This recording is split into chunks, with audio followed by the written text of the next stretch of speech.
अस्सलाम वालेकुम व्यूअर्स, मैं हूं आपका होस्ट मोहम्मद शाहिद और आप देख रहे हैं B official YouTube channel. Viewers, साल 2021 बहुत सी अच्छी और बड़ी खबरों के बावजूद मजमूई तौर पर क्रिकेट पाकिस्तान के लिए अच्छा साल रहा, जिसमें तमाम खिलाड़ियों ने अच्छी कारकर्दगी का मुजाहरा किया। बलखसूस कप्तान बाबर आजम और मोहम्मद रिजवान के लिए ये साल बहुत अच्छा रहा, जिन्होंने बहुत से मार्कों में टीम की कामयाबी में अहम किरदार अदा किया।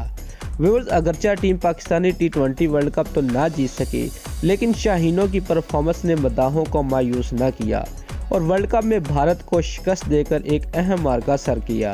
व्यूअर्स, कौमी टीम के कप्तान बाबर आजम ने इसी वर्ल्ड कप में सेमीफाइनल में ऑस्ट्रेलिया से शिकस्त को अफसोसनाक लम्हा करार दे दिया। उनका कहना था कि 2021 में T20 वर्ल्ड कप में ऑस्ट्रेलिया से शिकस्त एक अफसरदा लम्हा था। उन्होंने कहा कि हमने अपनी पूरी कोशिश की थी, लेकिन बदकिस्मती से टीम की मजमूई गलतियों की वजह से हम ये मैच जीत ना सके। दोस्तों, अगर आपको हमारी ये वीडियो अच्छी लगी है तो लाइक और कमेंट ज़रूर करें और हमारे चैनल को भी सब्सक्राइब करें। शुक्रिया।